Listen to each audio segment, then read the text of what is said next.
What's up, everybody? Welcome back to another Dota 2 commentary brought to you by bballin and DotaCommentaries.com. Blah blah blah blah blah blah. Something something something.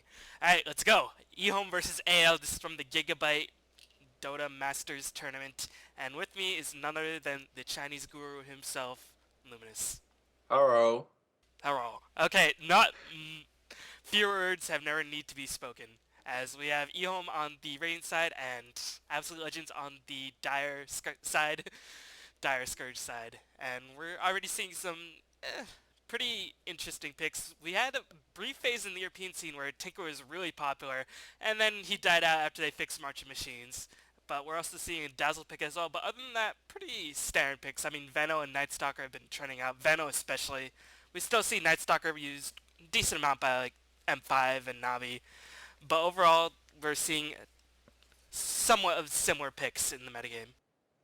The tail end of the draft is actually quite interesting. I mean, you talked about the Night Stalker and how he sometimes picked up, but not often, as he was like 4 months ago. Slardar was the kind of a counter pick to that. You try to hit him down on the armor side. Slaughter has decent laning, especially with some heroes like Shadow Demon and whatnot.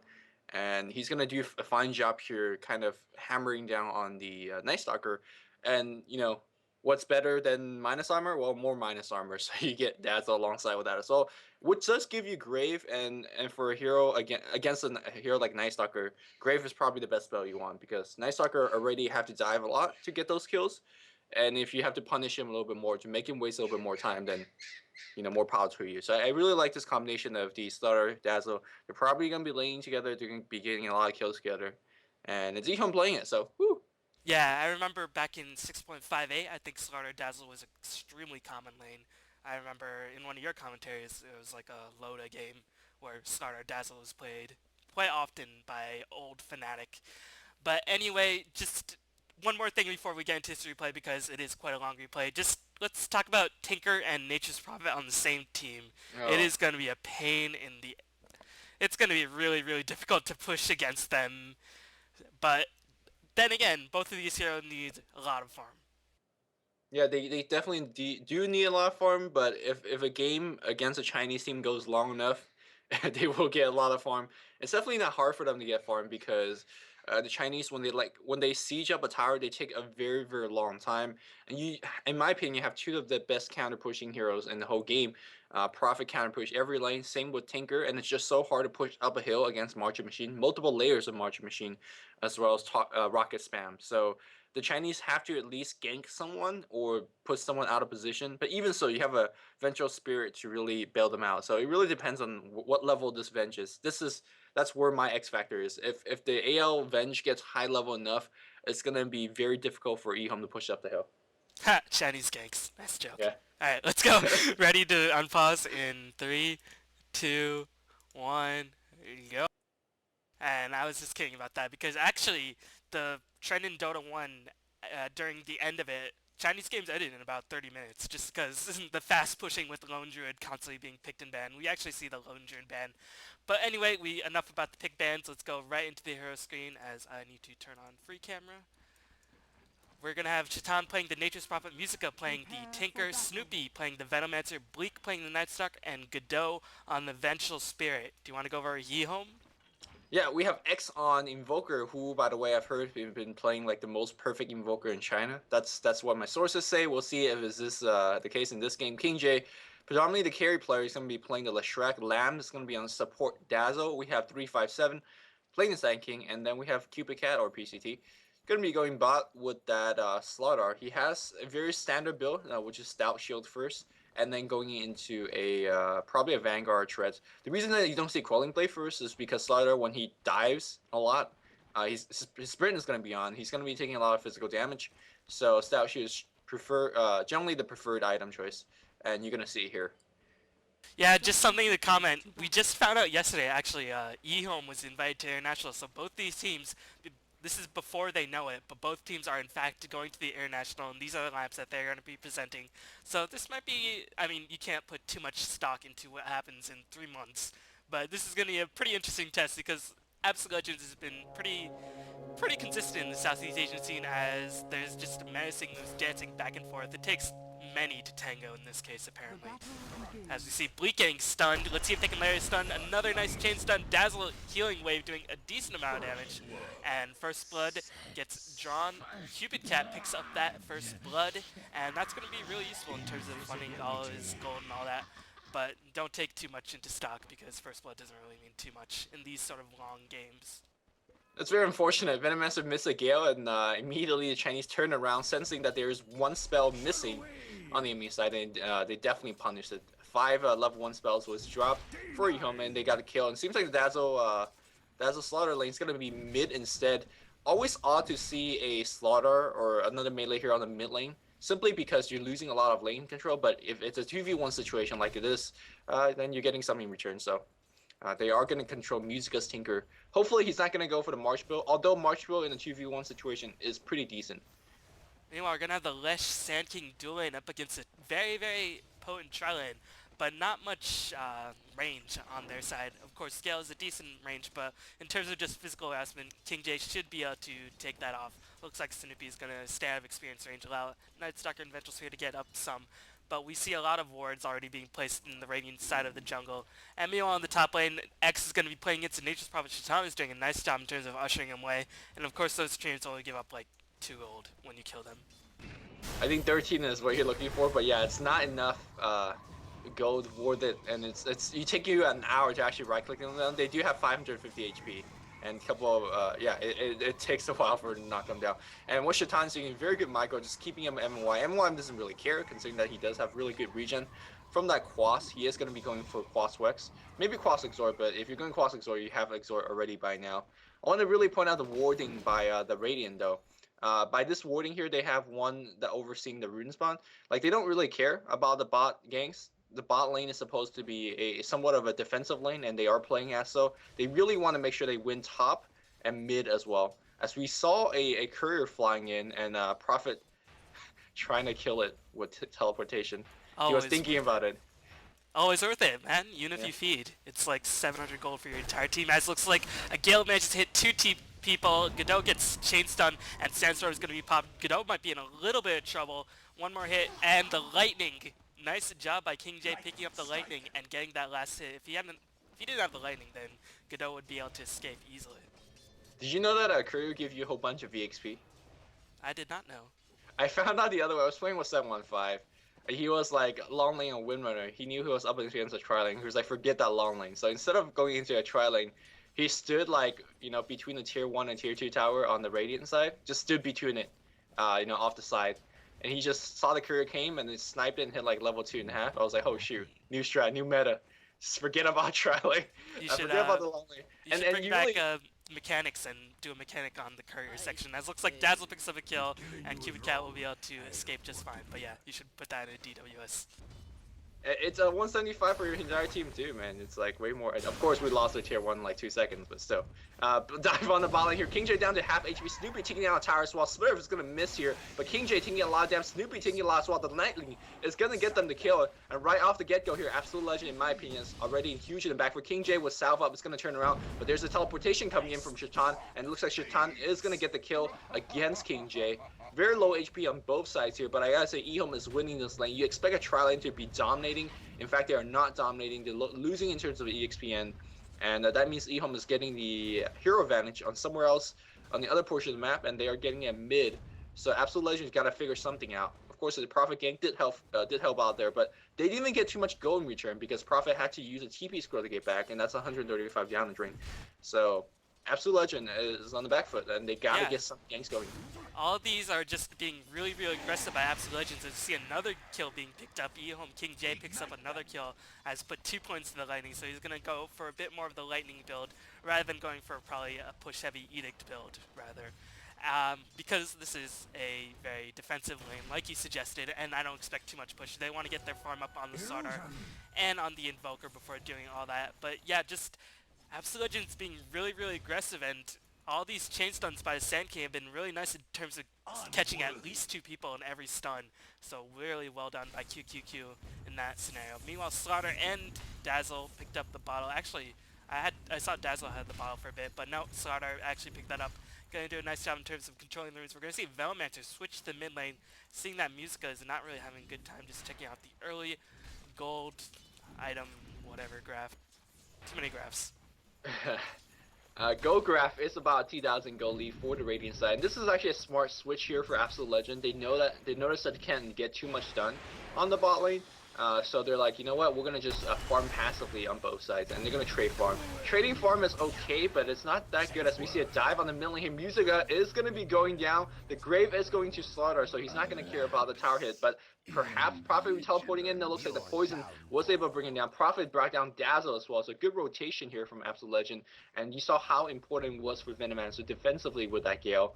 And I was able to pick up the extra kills. And I feel with that, they are going to be somewhat back on the even footing.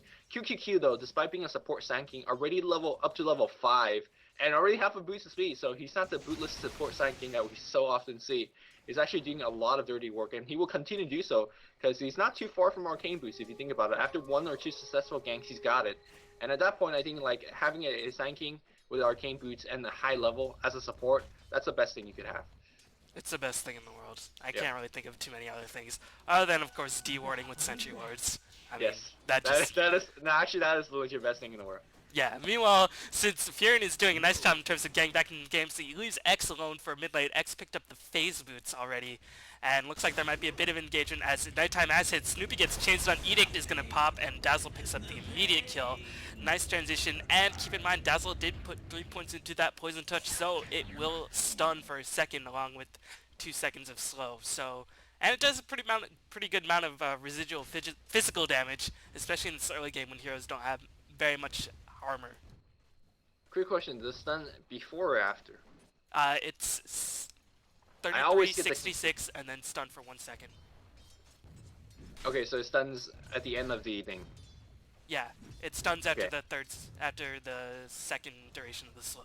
Sorry, I always get confused, and I assume some of the people out there are also get confused, or maybe just me being scrub. But in any case, it is actually a very viable stun. As we see, Cupid Cat is gonna take a couple of nukes. And Rapid Nature comes in a very opportune time. That was literally a 5-man gank. We'll have a teleportation coming in, a 3-man Burrow Strike, Epicenter being channeled. Oh my goodness! And this is what we talked about having a farm Sanking. He's going to get even more farm. We saw Invoker teleporting in as well. Didn't need so, but he saw his counterpart helping out in the mid lane. He thought so that he should be helping out instead. Grabbed quite a bit of EXP, QQQ hitting level 7, and that's what I talked about. Didn't I say he's going to be very quick to his arcane boots? Well, he's going to get it after one more creep, and he got it right here.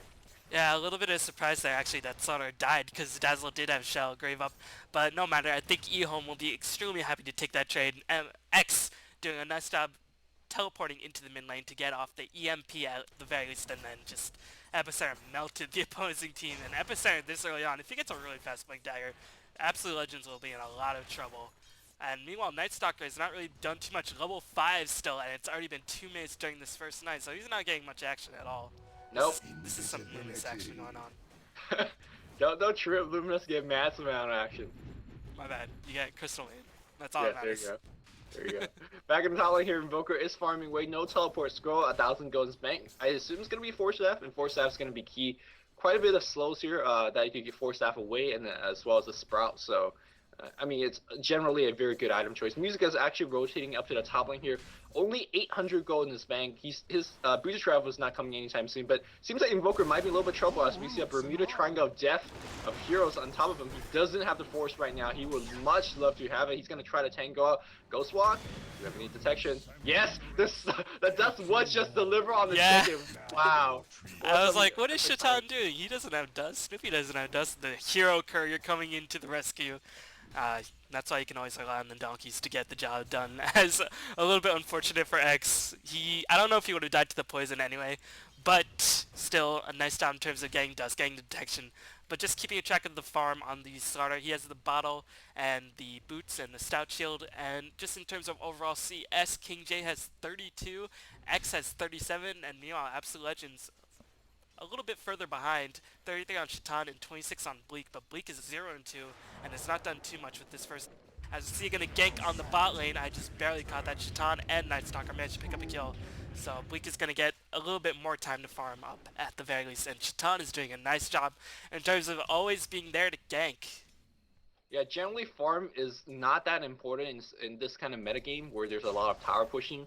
And in Southern East Asian metagames, a lot of hero killing, so farm generally don't end up to be that important. But in this particular game for Absolute Legend, it's so important. As we see Gank coming up on the middle lane here, Snoopy's gonna go down for sure. As we saw the poison buff, or excuse me, the armor buff being dropped, and Lamb picking it at level 6. Generally, you don't see it. You see it much, much later. But let's go back to the farm real fast. The reason that's so important for the Absolute Legend side is because it got this kind of global mid-game ganking kind of thing, but that's very reliant on having some big items, such as Breach of Travel and Musica. And to be honest, he's not getting it. It's still only 1300 gold. X is going to be in the lane to deny him a couple more farm.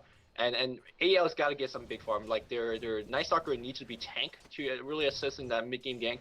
The Prophet needs to have some physical DPS as well. So they're a couple of key items short away from what their strat really wants them to be at. But they're trying to get up there. And these kills, I mean, they're evening it up. EHOME is leading by about 3,000 gold, but they're catching up. So that's an important thing. Right, and just checking out the experience graph really fast, we're going to see Radiant has a 2k experience advantage, and looks like QQQ whiffs the Burrow Strike. A little bit unfortunate, but just going back to experience, only thing I'm really bringing this up is because of the Sand King and the Leshrac and the Dazzle. Usually, when you have those three heroes in a game, I mean, we don't see that very often, but one of them doesn't get too much experience. Either he's playing the hardcore support, but in this case, all three of them are getting a decent amount of experience. Bleak gets stunned by the Burrow Strike. Lee is going to be casted as well, and Lightning along with Edict and the Split Earth managed to chain stun Bleak into Oblivion. So not having too much fun in the first night is Absolute Legends Bleak, as Shatan's going to TP in. QQQ Burrow Striked out to safety. But yeah, just getting a lot of early experience on Dazzle will be really, really useful, because he's a hero who needs so much experience and a decent amount of items.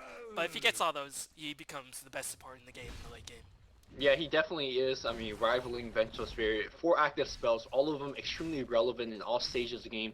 Grave with the 15-second cooldown at level 4, if you ever get to that part. And that's why we kind of talked about how important it is to get to that portion of the map. Best non-alternate skill in the game according to Nebula. According to Nebula, it definitely is. Shadow Wave is actually his spell choice is not to skill up, which generally I find it personally very interesting because, I mean, it is a heal, but also it does a whole bunch of damage early game. So, interesting choice, but that's what he chose. He actually leveled up a second level of Grave, which does increase your cast range, which is, you know, fairly relevant. So. Yeah, meanwhile Snoopy's going to try to desperately defend. He has a nice stack of wards, but this Edict is just going to do so much damage. Going to easily pick up the tower, so King J picks that up. Meanwhile, Cold Snap by X along with Cupid Cat managed to pick up a kill on the Night Stalker. So Night Stalker is just not having a good time whatsoever. And an underfarmed, underleveled Night Stalker it's not going to be really good in terms of keeping the other heroes on the map very safe for Absolute Legends. But meanwhile, Musica, he's pretty close to the travels, about 20 gold away, so he's going to be able to pick that up pretty soon. And once he gets that, I mean, maybe they'll be able to do something with the Night Stalker in terms of keeping him safe and ganking a bit harder during the second night. It's definitely a trade-off. I mean, the Radiant side, they got a lot of kills on the enemy heroes and the towers and whatnot, but they're letting Musica free farm. And Absolute Legend is hoping that this Musica is going to carry them back in the game, and they definitely need them to do so. Hopefully, with this Breach of Travel, it's going to set them some strong global ganks. But that was just the chicken. Was it cocooning? Is that how you say that word? What? I have no idea what you're talking about. What do you call it? What is the verb for when the chicken makes that cuckoo sound? Oh. Is that a cocoon? No, cocoon is it's a noun. It crowed. Just say the chicken crowed, okay? Okay, well, whatever the chicken did, it signified daytime, which means Night Stalker ain't doing jack squat. Meanwhile, X might be doing a little bit of feeding right there on the bballin. Shatan TP's in once more, but I don't even know if they needed him, as the Wrath of Nature actually did manage to bounce. But Godot and Musica pick up a kill. So Tinker has not picked up his boots of travel just yet, but it's on his way very shortly, and looks like they're going to do a bit of push on the top lane. So Absolute Legends, they're picking up a decent amount of kills on X, and again, an underlevel Invoker is not too conducive for EHOME's chances either, and we're going to see a lot of teleports in. QQQ is going to die for sure, and looks like King J overextends. Ooh, he's gonna eat a Gale Magic Missile is gonna hit as well, and that's two important points of it as we see a great silence, double kill on the Night Stalker, Vengeful Spirit and Snoopy picked up the experience of those kills, so they're very, very happy about that. We talked about the experience of Avenge being very important. Level 7 already, gonna be maxing Wave of Terror. Generally some pushing builds like to max Vengeful Aura, but in this case they're gank, they're nothing but gank, and having a higher level of Terror is very, very helpful. It seems like Absolute Legend with those kill in the daytime, the chicken crowing, as you mentioned, they're right back in this game. Fairly even. The gold chart is, well, actually, I'm still at 5,000. I can't believe it. They're supposed to be gaining some ground, but it seems like EHOME is just slowly pulling apart. I guess they're just farming a lot better. Right, but keep in mind in terms of pushing towers, which will ultimately be very important in the late game, it'll be difficult to push against this Absolute Legends lineup. Right. Right. I was gonna say something and then you just said right. And now I forgot what I was gonna say. Thanks, Luminous! We're gonna see Sand King pick up a Ring of Health. Probably gonna go for a Vanguard or maybe just wanted the regen in that situation. They want to keep Bleak down very, very hard. And Invoker is level 11, not hitting that crucial level 12. Drops the EMP. It's gonna whiff along the terrain. Oh no, the EMP actually did hit. Cold Snap is gonna be dropped as well, and Bleak is gonna go down once again. Yeah, and Hatchet used the artificial night to survive as well. We see Prophet teleporting in, trying to give a system with the Mecha, which is not quick enough, so it's a little bit unfortunate for that. And, I mean, you kind of made a joke about, Chinese ganks oxymoron, right, in the early game, but actually there's a lot of ganks, and it's, quite action-packed. We have a swap on the mid lane and a stun on Lamb as well. Where the hell is a follow-up coming in? Well, they're actually quite far away. Ooh, the rocket bringing down very low. The gray it wasn't necessary, but they usher him out of the lane, and we're gonna see a little bit of tower pushing on the mid lane. Meanwhile, Dazzle has the Urn of Shadows, and we're going to see the deadly pushing. Tinker immediately picks up the Soren. Very, very common these days, as it is one of the best items in the game for him. I think it's been talked enough about. So we're going to see Leshak pick up the point booster. May go for the Bloodstone. Pretty common item these days for Leshak to get. And looks like Dazzle immediately took the fall. Slaughter blinks in with a crush. Going to pick up a kill immediately on the Tinker, and Veilmancer takes the fall just shortly after. And looks like Sand King will be able to escape because he was not injured by a fatal poison. Nope, yeah, Poison Nova does not do fatal damage, so you could definitely just walk home leisurely, but he teleported because there's a Prophet on the enemy side. I mean, on the top lane here, we have more engagement as Leshak has went down once again to the ganking hub of Goda and Shaitan. And the reason it's so important to gang down Leshak like this because the sooner that Bloodstone's finished, the charges will sooner, get out of control a little bit quicker. So the fact that they bring him down one more time, delaying that Bloodstone is very, very key. The other key item I want to talk about for EHOME is the early Blink Dagger. A lot of Slaughter play will go for the Vanguard first, simply gives you a little bit more assurance. But the fact that there's so much killing going on in this game, that having the better mobility to position your stun to have a 2 or 3 man stun is so important. Especially if it sets up your Sand King. If you allow a 2 or 3 man stun, doesn't matter if you survive or if you die. If QQ gets off like a 2 or 3 man epicenter, you just win the game, or win the fight, sorry. Winning the game is a little bit early in this stage of the game, but as we see a little bit of initiation by QQQ is actually quite brave. Yeah, X is picking up a lot of utility items, and I'm not usually a gigantic fan of all these utility items as Invoker.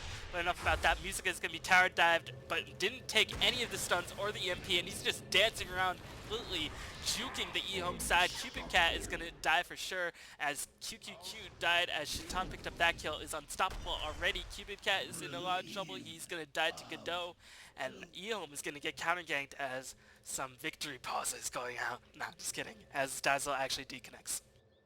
Yeah, I mean, EHOME diving more aggressively than have seen any other Chinese player ever do in their life. Like that's a dive behind the chair one into the trees after EMP and like crush miss. But they're gonna go for it anyways, and they definitely pay for it with the prize. And I think EHOME's slowly giving up some of their lead. Night Stalker is getting some EXP. We commended on how Night Stalker got shut down by EHOME early on, but now they're in quite a little bit of trouble as Night Stalker is getting some healthy points of EXP. The EXP chart has been dancing back and forth, and it seems like it's going to be going towards direction of Absolute Legend. And you talked about how important it is for Absolute Legend to survive this stage of the game, because in late game stages, like Absolute Legend's not going to lose to a push. At least I don't like it, just from hero potential. They have so much counter pushing that it's not even funny.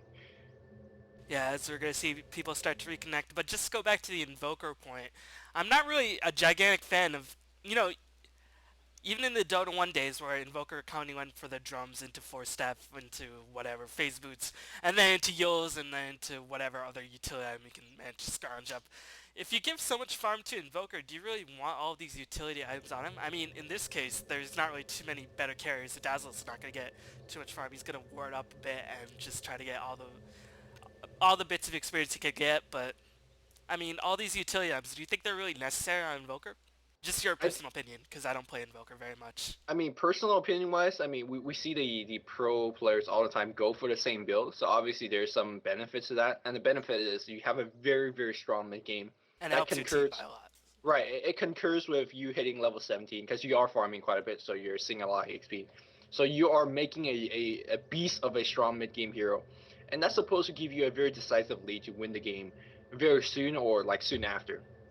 But personally, I'm very much so with your opinion.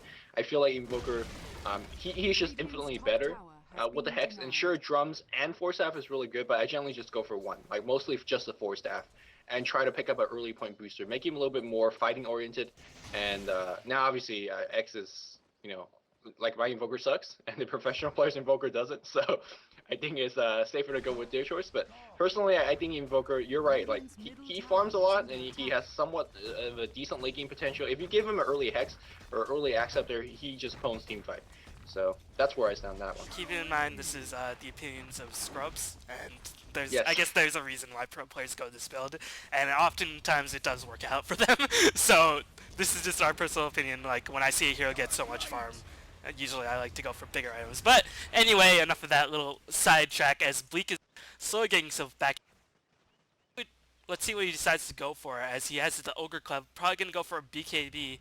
And against BKB, is there anything that can go through the BKB on the Radiant side? No, there is nothing that goes through BKB on the Radiant side. Well, there's a lot of minus armor, so Yeah, there's that's amplify fair. damage.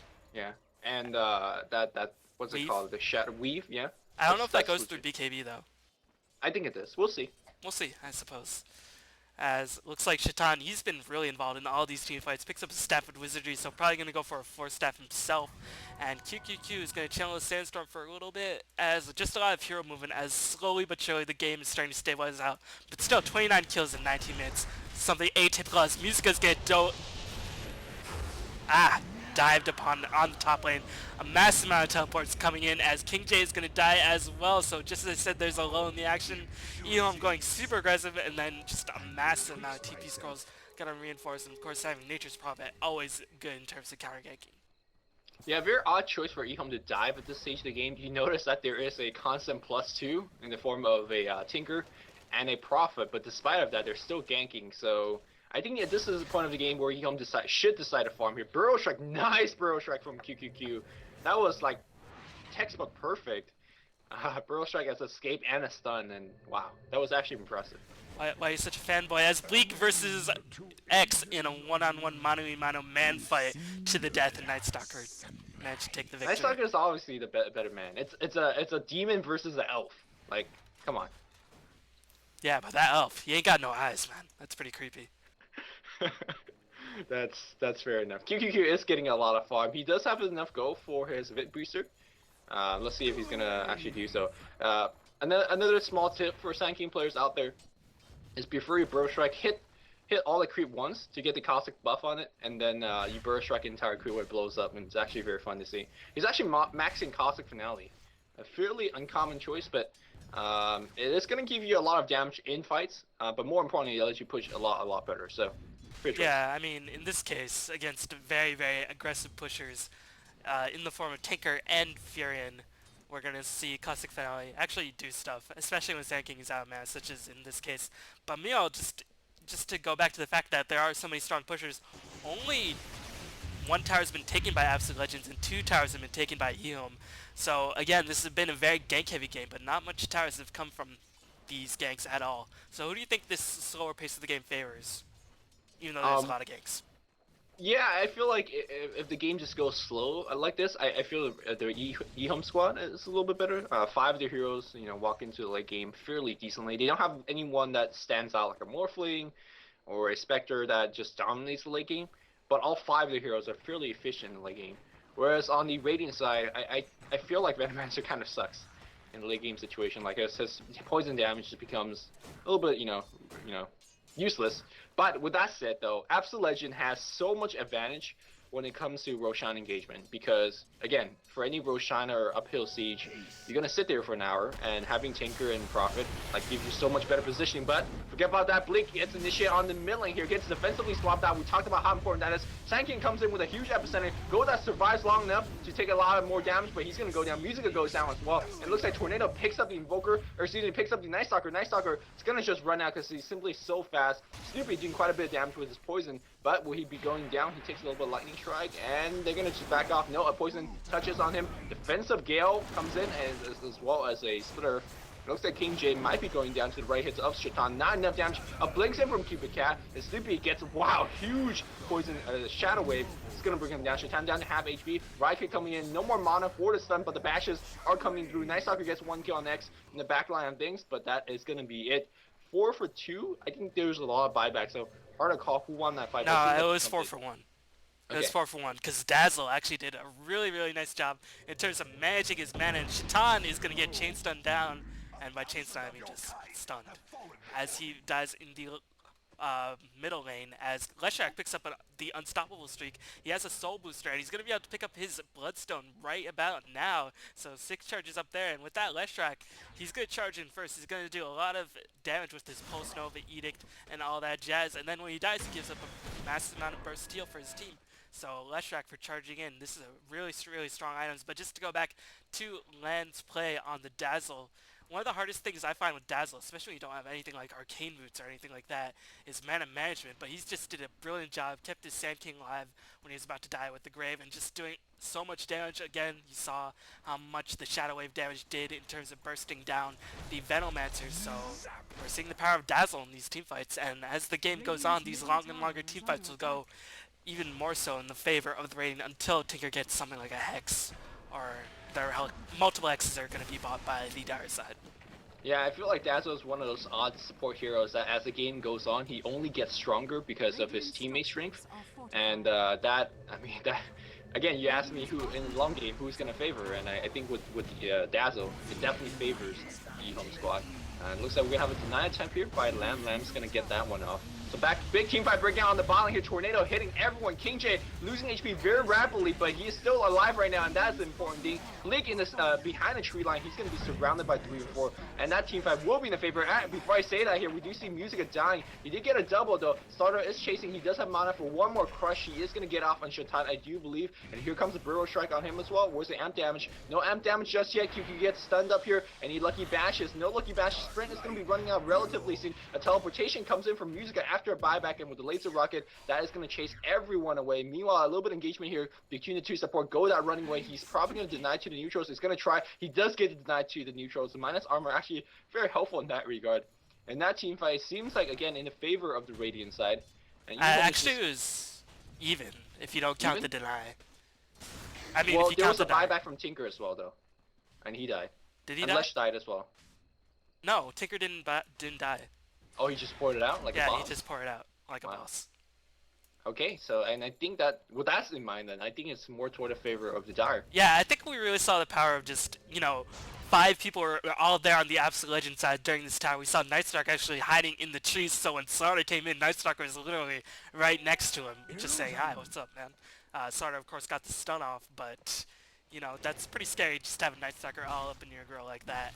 But the massive chains of teleporting really delayed the reinforcements of the EHOME rival, and King J managed to pick up a couple kills, but he did die, and that's going to decrease his overall charges on the Bloodstone by 1 during that engagement. Of course, that doesn't mean too much, because this is a long game, and Bloodstone, of course, is a very, very strong item overall.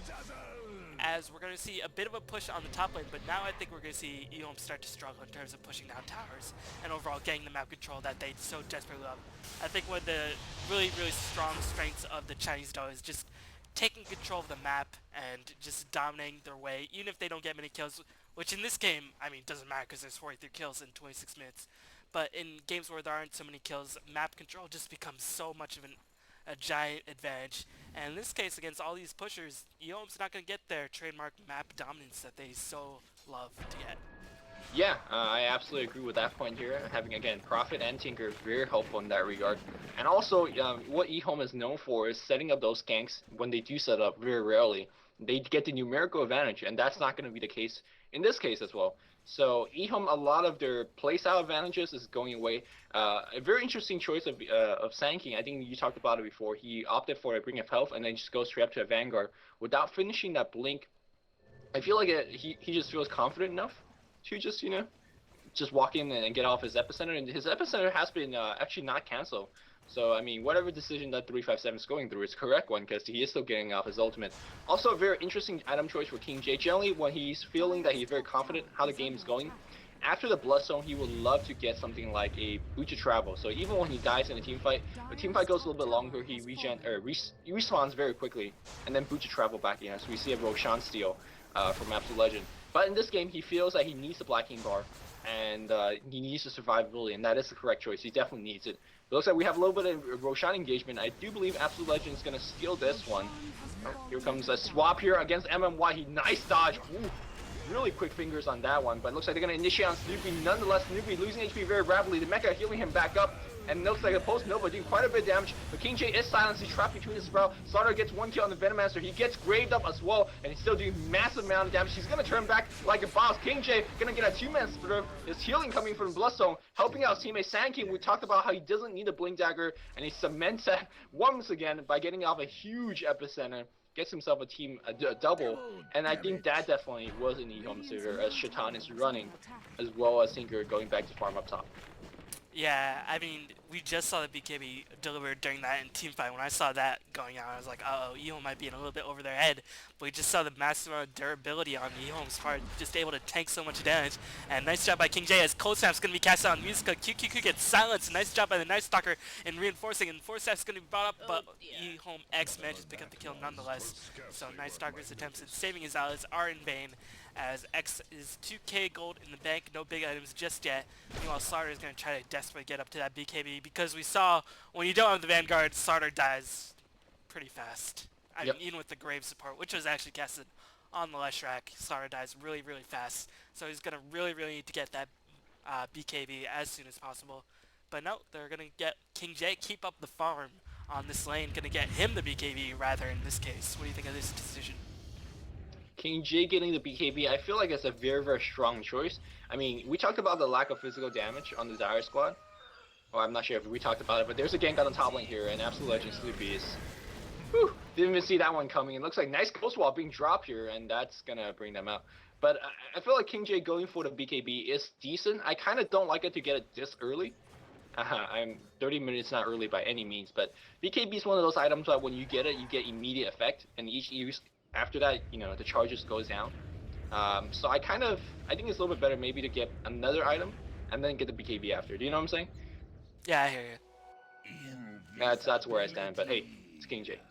Yeah, he's better than you. He's better than me. He's better than your mama. He's better than my mama. He's better than everybody, except for other Chinese players. And other European players, no bias. Anyway, I think that wasn't really a good point to make on my part. Anyway, we're going to see... crap. I had some sort of brilliant... We're going to see the BKB finished on King J. Yes, I had some brilliant analysis in mind. And oh, just to go back to the teamfight point, there's a lot of magical damage coming out on the Radiant side, but we're not going to see a pipe because there's just so much physical damage on the Radiant side as well. So just in terms of teamfight composition lineup, as another massive amount of disconnects. Rage quits on the eHOME side. I'm going to go into effect. Just in terms of teamfight lineup composition, magical and physical damage both are being sprung out in equal portions on the Radiant side, so that's going to be pretty devastating in order to fight for Absolute Legends. Yeah, not only that, I feel like this is a well-rounded eHOME squad. They're very durable, like you mentioned earlier. And I think a lot of that durability comes in the fact that there's the drum. I mean, if you're not getting hit because you're moving so fast, I mean, there you go. And you also run away. Yeah, why So don't we see I feel like Spirit Breaker in Pro Games then? best pass up in the game. But no, yeah, you were mentioning like how important was that drum.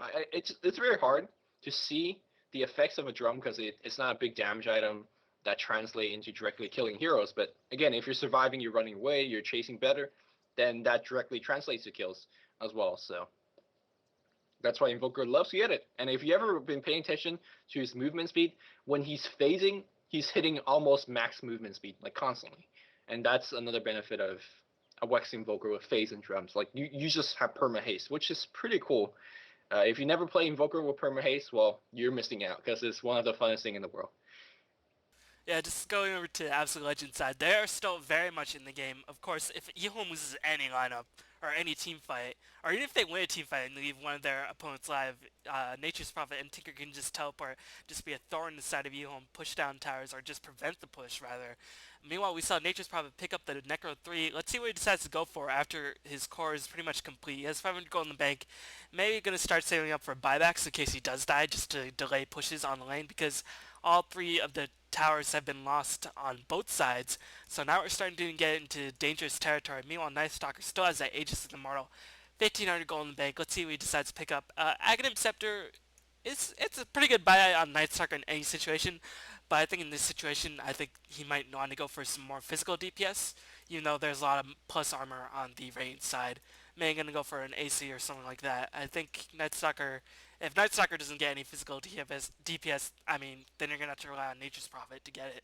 And in that case, I mean, he's not really, he's good, but I don't know. Yeah, I'm not sure how much damage Night Stalker is actually going to output in a fight, and I really question the choice of giving him the Aegis, but he's your frontline tank, so it does make sense. What I'm a little bit afraid for Absolute Legend is that their support lineup got nothing. They have Arcane Boots between the two support, and that's not a good sign. Look at the enemy support. There is a Bugler, there is a Medallion Courage, and Arcane Boots just finished on land. There is a full item set on a support Sand King. Just looking at that alone, we're seeing about like 5 hero versus 3.5, maybe 4 heroes on the Absolute Legend side. So, I mean, you could do the math. 5 is greater than 4.5, 3.5. I never So would have guessed. I know. That's like an expert analysis from DotaCommentaries.com right there. Yes, as we're going to see a little bit of engagement, a lot of maneuvering in position as both teams are going to try to jockey into this team fight. Of course, Absolute Legend still has the Aegis, and just checking out Tinker's gold right fast, he has the ultimate orb, so he's going to go for the Hex rather than any sort of Shiva's Guard, which is the preferred build in this case. I mean, if you get out to a really, really great start, then maybe you want to go for Shiva's Guard very fast. But Tinker is still quite far away from any sort of Hex Rush or anything like that. As Sand King's going to blink and going to get a stun on Blink. They're going to initiate on Night Stalker. Nice swap by the Venture Spirit to get out of there, as Leshrac is going to do so much damage with the BKB, and the Pulse Nova going to immediately get up 1 kill right off the bat, as QQ is going to charge in for another burst. King J still at full HP, but they're not going to be able to kill Absolute Legends very, very quickly at all. Venomancer picks up 1 kill on the Invoker, and he might pick up another kill on QQQ. A couple more hits. Meanwhile, Bleak is still alive. Does he still have the Aegis? No, it actually fell in that last fight, as Snoopy might be diving in a little bit over his head if they can get a badge off. No, Land gets silenced, and they're going to try to pick up a kill on Land. Tinker teleports back in and gets 1 kill on QQQ, 1 more kill. Absolute Legends just outlasting the durable EHOME lineup, and that's the power of the teleporting duo of Tinker and Nature's Prophet. Wow, so a couple of things I've learned from that team fight. First of all, I was wrong to question the choices, or question the usefulness of a Venomancer in this stage of the game. Apparently still very useful, as his poison damage was able to do a lot. Also, I think QQQ's epicenter just whiffed. I think he hit like nothing, or perhaps hit a Vengeful Spirit, which is not the most useful hero to hit. So Absolute Legend showing their mobility in a team fight, and with a Force Staff and Night Stalker, that is definitely important. A great swap here from the Vengeful Spirit, also to delay that Aegis from being used from Night Stalker. So a little bit of poor choice from EHOME, from actually jumping in against the tankiest hero who has BKB, who also has Aegis, and also has a Venge backup. I think that was EHOME's mistake, and they paid dearly for it, because, as we see another gank come here for Cubic Cat, nice tango. Nice Quelling Blade out, and he's gonna survive. I was gonna say, if you lose any ground against this team in a team fight, all your towers, all your creep equilibrium is gonna get pushed, and you can see that it's all on the enemy side, on EHOME side.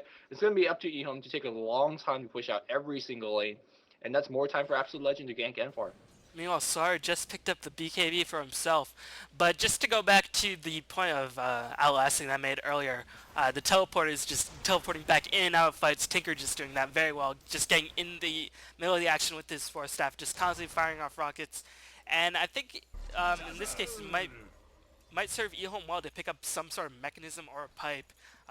It looks like Dazzle is actually going to go for the mechanism, as he does have the Buckler, because just to go back to that Venomancer point, we just saw how much AoE residual damage the Rockets and the Venomman's ultimate and the Wrath of Nature just did to EHOME in that team fight. So I think this mechanism will help out quite a bit in this next upcoming team fight. And keep in mind the HSD Mortal is dead, as a Sage is going to be the next item for the Night Stalker. Heaven's Helper, perhaps? Yeah, I mean, I guess for a Slardar, but he has a BKB now. Maybe for the Invoker? Yeah, I mean, defensively, it gives you as much HP as a Vanguard would. Offensively, if he does upgrade it to Heaven's Helper, it's not too bad. So, it's a decent item choice in my opinion. I mean, Night Stalker in this point of the game, he's going to try to survive as long as possible, as well as being, most effective as a disabler for his team. So, that item definitely fits both of the criteria, the job criteria that he has to fit. But you talked about the mecha, the need of having a mecha for Lamb. He's going to have a tough time finding it. He's probably going to die every single fight. And to be honest, he's not going to find too much farm. So you can see that he's going in jungle, trying to get some neutral kills here and there. But unless he survives a fight and perhaps get a kill or two, like he's not going to get a mech until the end of the game. So I'm not liking the chances that he's getting. Perhaps I think EHOME should just give him a lane of farm for like 3 minutes and just get that one. But we will see. Yeah, just checking out the gold graph really fast. EHOME is down in towers and only up by 6 hero kills, but just overall their farm is pretty significantly in favor of them. I don't know where the hell they're coming from. They're probably running their own like mint or something. Yeah, I mean seriously. I guess X is just farming a lot, but I mean you're against a Nature's Prophet and Tinker just constantly getting waves, and of course the towers. So and keep in mind Dire did get the Roshan, so I don't know if they should be down this much. But again, 5k gold, it can be made up in a single team fight. As just another pause, just the internet computers, right? I That mean, makes so much sense. I'm looking at the support farm, and I think that tells the tale. 14 on Venge, 59 on Snoopy. We on the other side we have a 77 on Lamb, 105 on QQQ, and the highest is on King J at 182. And I think that tells the tale. Like they might be down in terms of tower, but they're getting so much more creep that it's not even funny. So Yeah, you know it'd be pretty interesting in Dota 2 if they had the gold lost, Tamp. yeah, as they did in Dota 1. I think that would be pretty significant, telling us the full story of where EHOME is getting their significant gold advantage. But they're still down in towers, and their positioning is all skewed up. And slowly but surely, again, as the next Roshan respawns in about probably a minute and a half, if it hasn't respawned already, then Absolute Legends should be in pretty good shape. Absolute Legend is again. I'm not sure where the victory, like what's their win condition. How did I win this game?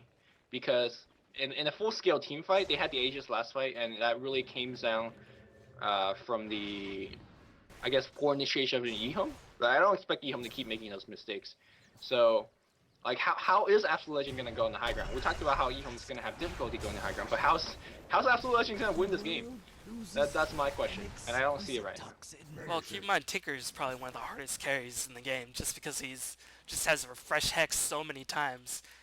There's a lot of disables on the range side as well, so Absolute Legends, they do have some options. They of course can split push, they can try to win team fights through mass hexes, and they have gankers if EHOME's just doing a nice job in terms of grouping up. And this is the trademark of a Chinese Dota. Person is never really caught out solo out of position. Right. Except if you're ROTK.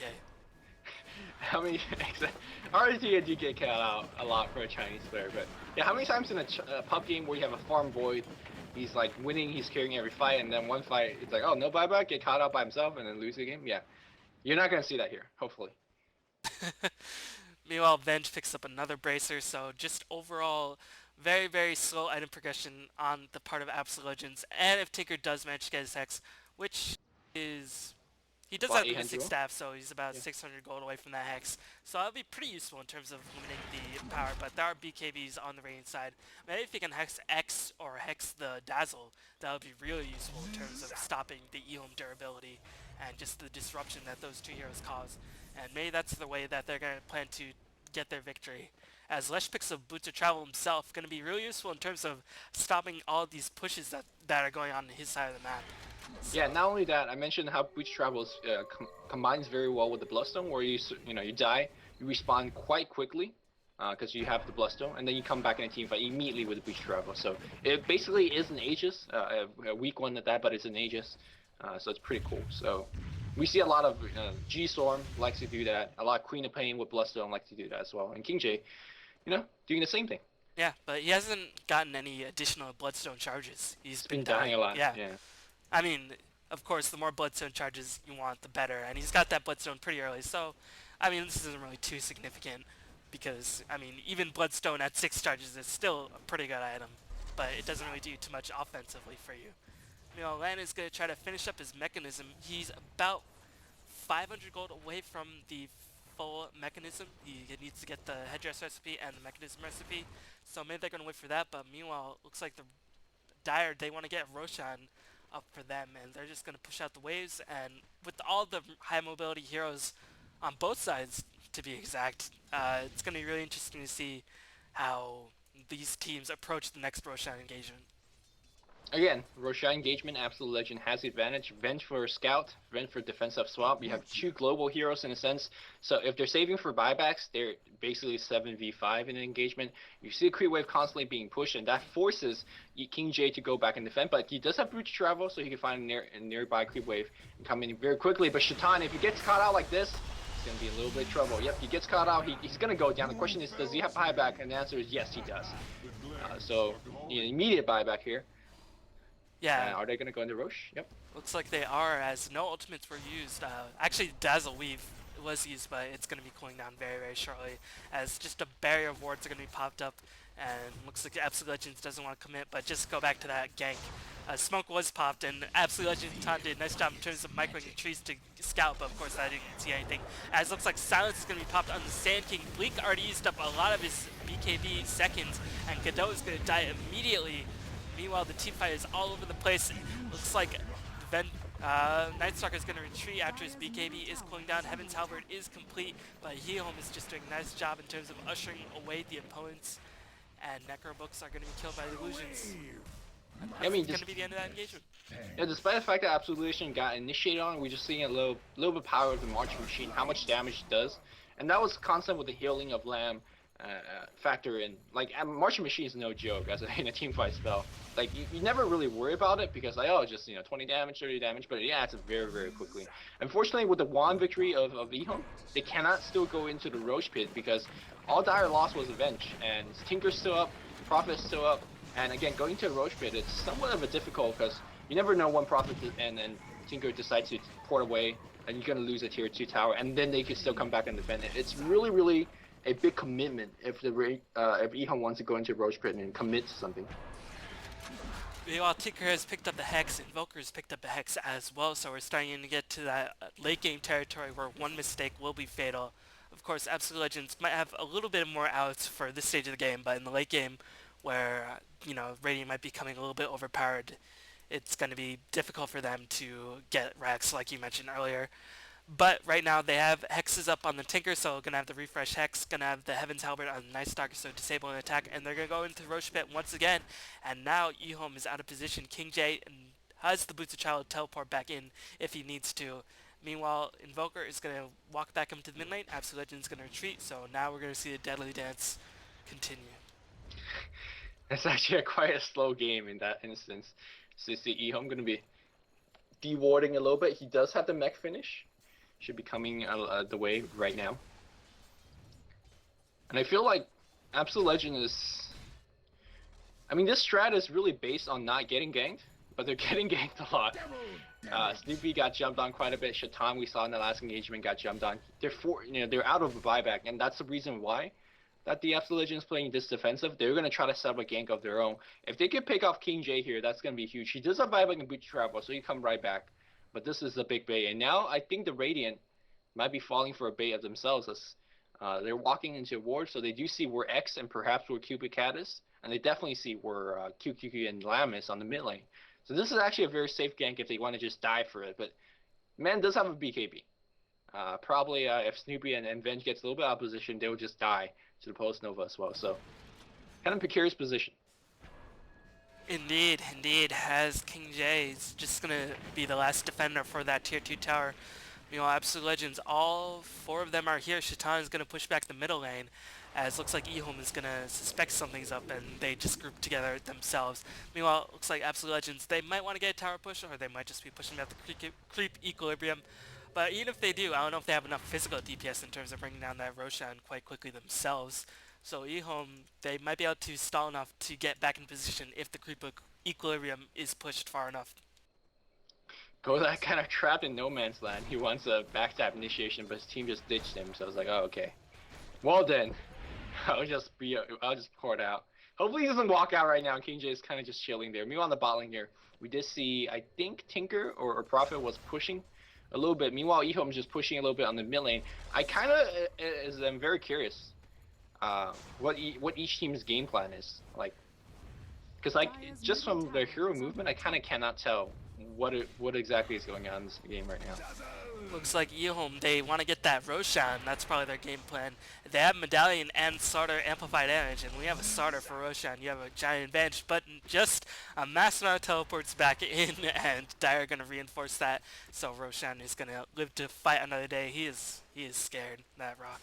He is scared. As looks like Burrow Strike is going to be cast on Necrobuck's going to get silenced, and just a bit of residual damage going to be formed. Weave is casted as well, but looks like Absolute Legends are going to retreat just fine. Meanwhile, King J is just constantly clearing up that top wave. Is just going to keep pushing, I guess, just to push as far as possible. And with the Post Nova and the Lightning, he is clearing creep waves in the blink of an eye. King J's up to 4k go. Do you go for a Axe up here? Do you go for a Hex here? What is his next item choice? Looks like it is the Hex, Yep. as I wasn't really given the chance. But Acceptor, I mean, I like it on Leshek, but I don't know if it does really too much in terms of team fights. It only just, it buffs your Post Nova by about 40 to 60 damage per tick for level 16, which is not insignificant, especially if you have enough tank to channel that Post Nova for the full duration. But I think just overall in this case, the more hexes the better, and you're going to really have to see if the Dire side are going to pick up more BKBs to counter it, because they only have the BKB up on the Night Stalker, and it is down to 7 charges already. So, yeah, more hexes the better. Alright, what we saw in that jungle engagement was that King J forced to pop his BKB, so it's going to be down for 44 seconds. That's going to be key for the next engagement, but judging from how slow this game's been going on, it would not be surprising at all if the 44 seconds just kind of slowly meanders by. But no, the initiation comes in the mid lane here. Blink gets focused on defensive swap, comes from the bench. Tornado does find him in the air as well. Cubicat now pops the BKB. Ghost Walk not hitting anything. King J walks in without the BKB. He's going to get 1 kill, but he's going to pay for it with his death.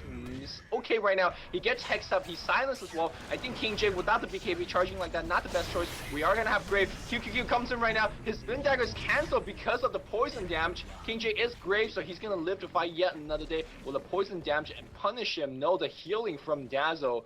And again, how durable and how important is Dazzle for the late game situation. EHOME is going to all back out right now after taking 2 kills. Unfortunately, these 2 kills don't mean jack squad because it's Venge and Veno. So they're going to stay around trying to push and use Dazzle as massive healer. And I think they might even take a tier 2 here. Do you think they can? No, they can go into Roche. I think I like this choice a lot more. They just can kill that Roshan so very quickly with the amplified damage, with the Medallion, and with Dazzle just being a beast. As, I mean, Venge did a nice job in terms of just surviving. King J had to rush in like after 8 seconds after, you know, Venge got initiated on, but unfortunately just not enough damage being pumped out by the Dire side, and Age is going to be picked up by the Sand King. The Sand King. He has 5k gold, so maybe he's going to go for a big damage item and carry this game.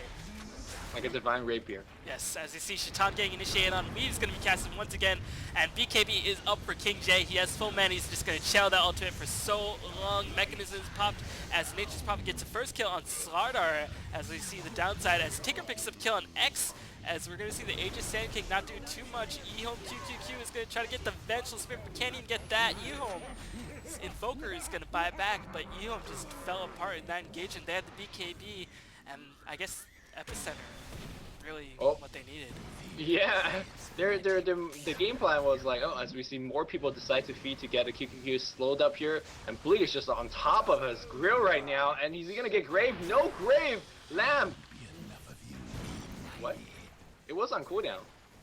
No, I guess he just didn't want to save his Sand King. He was just like, why'd you take the Aegis, bro? We wanted that to go as Sara, which I think would have been the better choice in this situation, as Invoker bought back, but he couldn't really do too much as Absolute Legends just make a giant comeback. What do you think was the defining factor in that team fight? Just no Epicenter? The propensity of throw? I have no idea what the hell EHOME was thinking.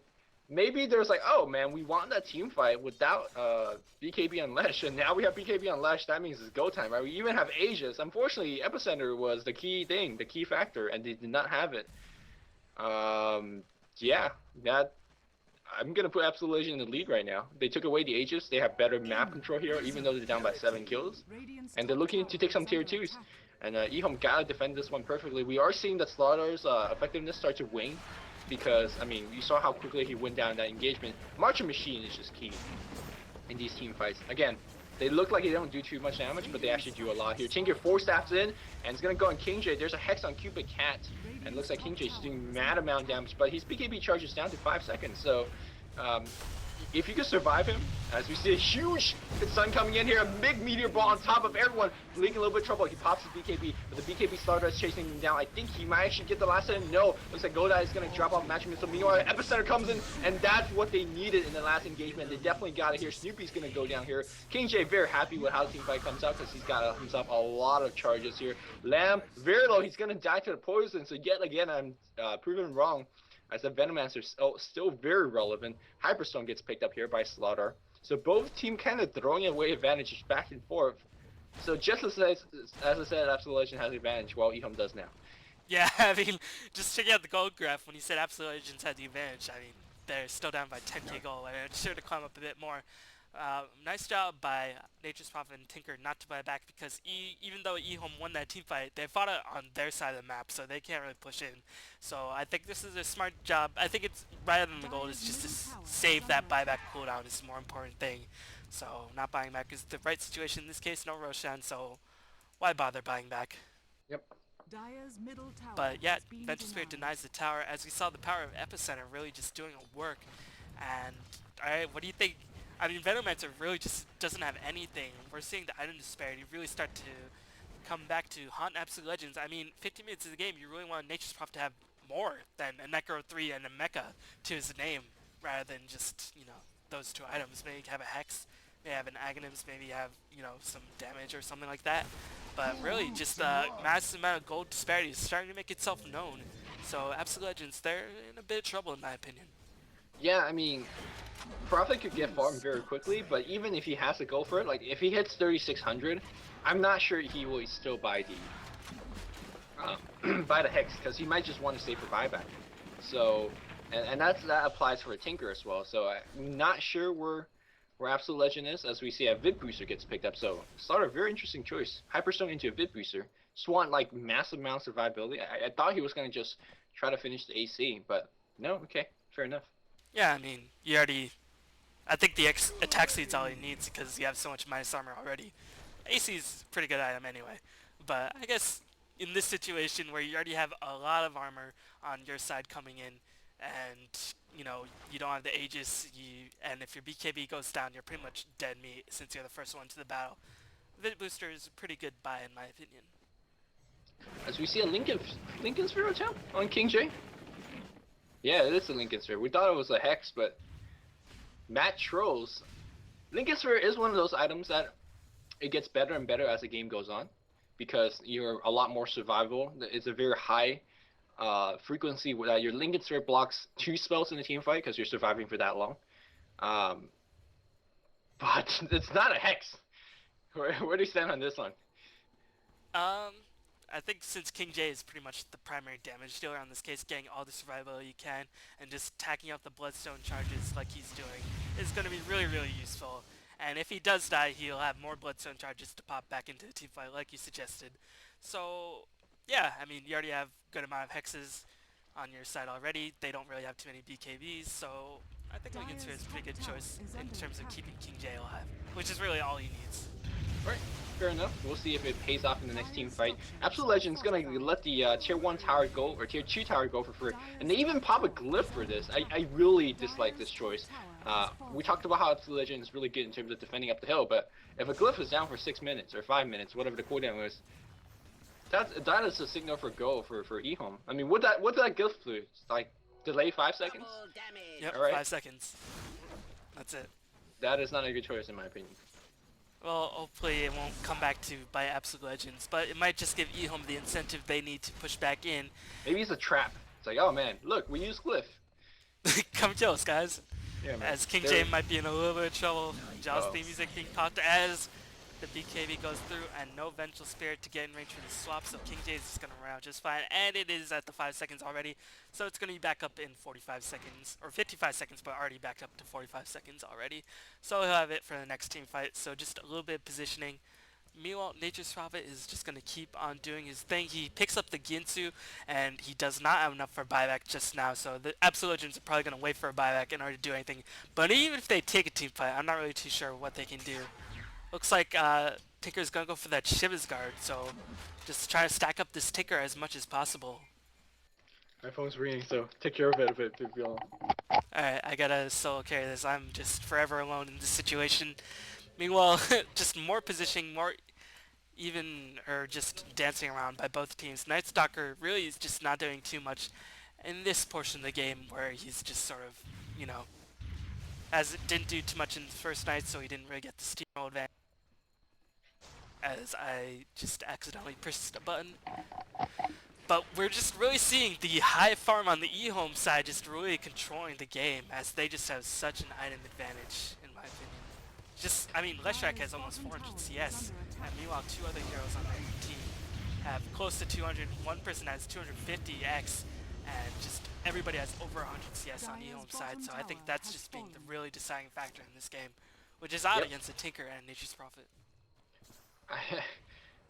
It was a very good lineup on paper, but we did not expect EHOME to get this farm on this mini hero, and they're gonna just slow roll, kind of walk in there. Perhaps everyone's saving for buyback. I'm pretty sure that is indeed the case. X has a pipe finish. I'm not sure if you mentioned that already. No, but that'll be pretty useful in terms of... Yeah, you talked No, about how well, I guess how not. important it was for to get the pipe. I mean, they have some BKB heroes. Sanking does have a BKB as well, which is fairly odd to see. But and again, against this lineup, it is perfect.